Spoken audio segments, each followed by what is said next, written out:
नमस्कार, आप देख रहे हैं बिहार बुलेटिन और मैं हूं आपके साथ आयुषी श्रीवास्तव। बिहार विधानसभा चुनाव को लेकर जिस तरीके से नेता जनता को लुभाने की कोशिश कर रहे थे, उसको लेकर नेताजी के इम्तिहान का आज पहला दिन है। पहले चरण में सुबह 7 बजे ही वोटिंग की प्रक्रिया शुरू हो गई। बिहार विधानसभा चुनाव 2020 में पहले चरण के लिए मतदान किया जा रहा है। पहले चरण में 16 जिले के 71 विधानसभा सीटों के लिए वोटिंग हो रही है। सुबह 9:30 बजे तक कुल 7.17% मतदान हुआ। अभी भी पोलिंग बूथ पर लंबी कतारें मतदाताओं की लगी हुई है। कुछ पोलिंग बूथ पर लोग मास्क, सोशल डिस्टेंसिंग का पालन कर रहे हैं तो कहीं लोग बिना मास्क के ही नजर आ रहे हैं।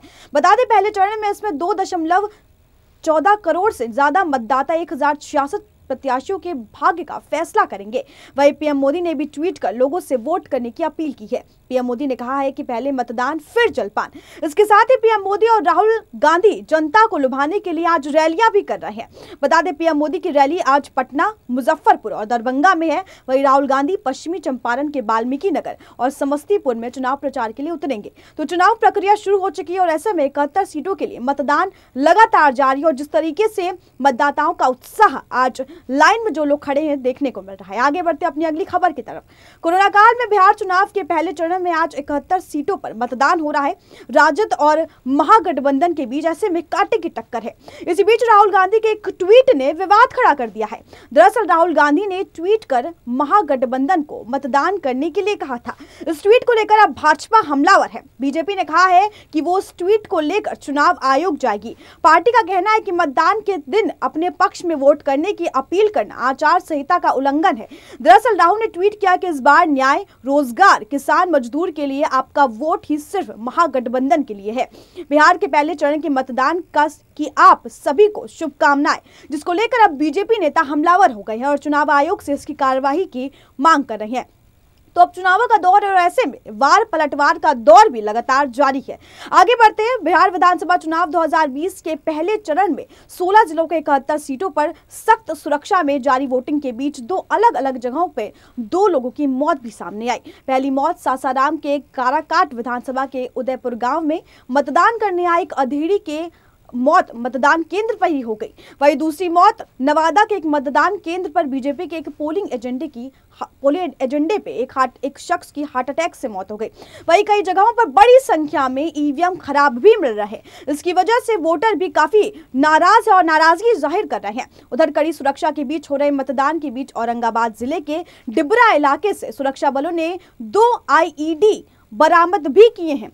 वहीं पीएम नरेंद्र मोदी ने लोकतंत्र के इस पर्व को कोरोना गाइडलाइन को ध्यान में रखकर मतदान करने की अपील की है। उधर केंद्रीय मंत्री गिरिराज सिंह भी मतदान के दौरान मंदिर पहुंचे, जिसके बाद उन्होंने मतदान किया। आगे बढ़ते अपनी अगली खबर की तरफ। बिहार विधानसभा चुनाव 2020 में पहले चरण के लिए मतदान की प्रक्रिया सुबह 7 बजे से शुरू हो गई। बिहार में पहले चरण में 16 जिलों के 31 सीटों पर वोटिंग आज लगातार जारी है। मतदान से पहले केंद्रीय मंत्री गिरिराज सिंह मंदिर पहुंचे और एनडीए की जीत के लिए आशीर्वाद लिया।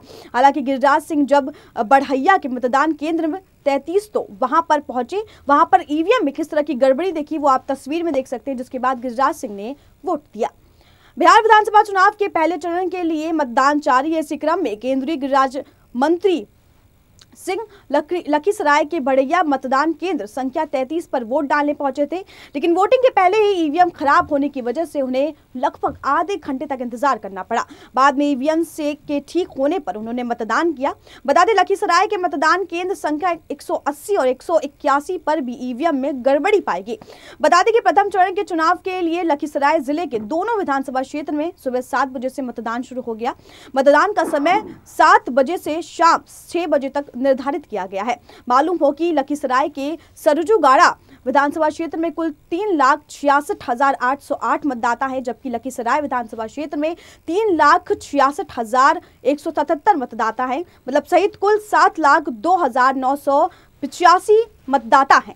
इसी प्रकार लखीसराय जिला अंतर्गत दोनों विधानसभा क्षेत्र निर्वाचन क्षेत्र के लिए कुछ 1058 मतदान केंद्रों पर मतदान शुरू हो चुका है। यहां से गिरिराज सिंह अपनी किस्मत आजमा रहे हैं और ऐसे में बेहद अहम हो जाता है जनता का वोट गिरिराज सिंह के लिए। आगे बढ़ते हैं। शेखपुरा के बीरब गांव में राष्ट्रीय जन पार्टी यानी कि आरजेडी प्रत्याशी के साथ मारपीट कर स्याही फेंकने और कपड़ा फाड़ देने का मामला सामने आया है। इसे लेकर आरजेडी प्रत्याशी गोपाल कुमार ने जयरामपुर थाने थाने में FIR दर्ज कराई है। हालांकि इसे प्रत्याशी को बदनाम करने के लिए बदमाशों द्वारा की गई हरकत के रूप में देखा जा रहा है।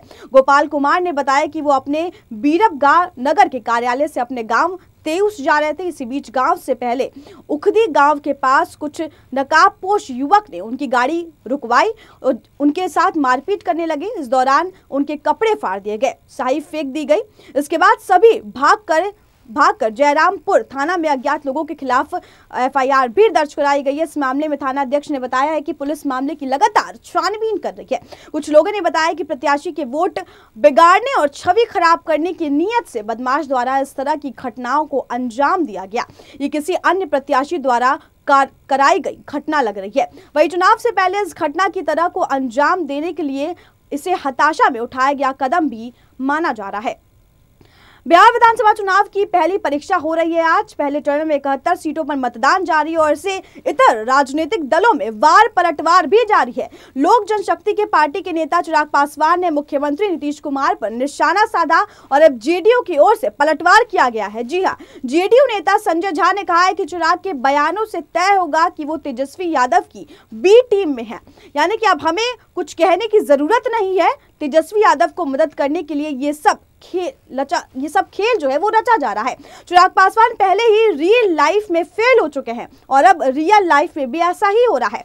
आपको बता दें कि जेडीयू की ओर से ये पलटवार चिराग की उस बयान पर किया गया था जिसमें चिराग पासवान ने आरोप लगाया था कि चुनाव के बाद नीतीश कुमार महागठबंधन का हिस्सा बन जाएंगे। चिराग का कहना था कि नीतीश कुमार लगातार आरजेडी के संपर्क में है। चिराग पासवान की ओर से लगातार नीतीश कुमार पर सवाल खड़े किए जा रहे हैं।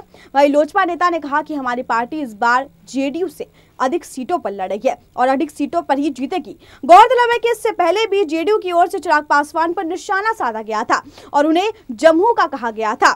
जेडीयू की ओर से बार बार कहा जा रहा है कि चिराग पासवान एनडीए का हिस्सा नहीं है और वो साथ खड़े होने की कोशिश कर रहे हैं। आगे बढ़ते अपनी अगली खबर की तरफ। कोरोना वायरस जैसी वैश्विक महामारी के दौर में बिहार में विधानसभा चुनाव हो रहे हैं। पहले चरण के चुनाव के लिए 16 जिलों की 71 सीटों पर वोटिंग लगातार जारी है, हम आपको जैसा बता रहे हैं। और कोरोना के बावजूद बिहार के लोगों में वोटिंग को लेकर गजब का उत्साह नजर आ रहा है। आप तस्वीर में देख सकते हैं। कोरोना वायरस ने वोटिंग के तौर तरीकों को थोड़ा बदल दिया है, लेकिन लोगों का उत्साह आज भी वैसा ही, कोई कमी नहीं है लोगों के उत्साह में।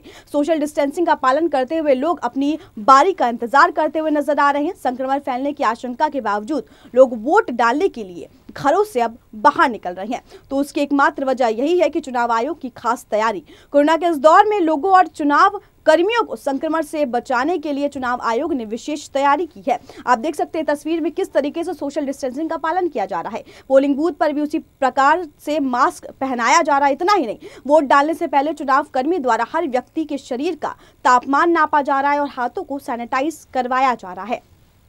गया में भारतीय जनता पार्टी के नेता और मंत्री प्रेम कुमार बुधवार को अलग अंदाज में वोट डालने पहुंचे। प्रेम कुमार साइकिल पर सवार होकर पोलिंग बूथ तक पहुंचे। इस दौरान उनके मास्क पर भी पार्टी का नाम और चुनाव चिन्ह छिपा हुआ था। अब आचार संहिता को लेकर सवाल भी उठा तो उन्होंने अपनी सफाई में बयान दिया कि उनकी मंशा नियम उल्लंघन की नहीं थी। हालांकि उन्होंने वोटिंग से पहले मंदिर पहुंचे और आशीर्वाद लिया, जिसके बाद वो वोटिंग किए। चुनाव मौसम में लोगों की गणित की भी परीक्षा होती जा रही है। मान लीजिए अगर आप आज किसी की उम्र 30 साल है तो 2 साल बाद उसकी उम्र कितनी होनी चाहिए? सामान्य पढ़ा लिखा व्यक्ति भी इस सवाल का जवाब दे देगा कि 2 साल बाद उसकी व्यक्ति की उम्र 32 साल होनी चाहिए। लेकिन हमारे नेताओं के साथ ऐसा बिल्कुल भी नहीं है। कांग्रेस ने चुनाव आयोग से नेपा नगर से भाजपा उम्मीदवार सुमित्रा कडवासर की शिकायत की आयोग को सौंपी गई है। शिकायत में नगर कांग्रेस समिति अध्यक्ष सोहन सैनी ने कहा है कि वर्ष 2018 में कांग्रेस से चुनाव लड़ी विधायक बनी सुमित्रा ने तब अपनी उम्र 35 साल बताई थी। अब चुनाव में भी उन्होंने अपनी उम्र 35 साल ही बताई है। वही शपथ पत्र में उनकी उम्र की गलत जानकारी देना कानून के खिलाफ और चुनाव आचार संहिता के खिलाफ उल्लंघन है। तो ऐसे में बिहार विधानसभा चुनाव का आज पहला दिन है। लगातार मतदाताओं में उत्साह है, लोग जा रहे हैं वोटिंग करने में। जिस तरीके से सोशल डिस्टेंसिंग का पालन करके मास्क लगाकर लोग 2 गज की दूरी, जिस तरीके से नरेंद्र मोदी का कहना है 2 गज की दूरी, मास्क है जरूरी, और इसको लेकर लोग वोटिंग करने जा रहे हैं। आपको बता दें करीब 7.17% मतदाता हो चुके हैं और ऐसे में 71 विधानसभा सीटों पर चुनाव है। आगे भी 2 चरण में चुनाव है, लेकिन लगातार जबरदस्त उत्साह है। बिहार की और तमाम बड़ी खबरों के लिए आप देखते रहिए SPN9 न्यूज।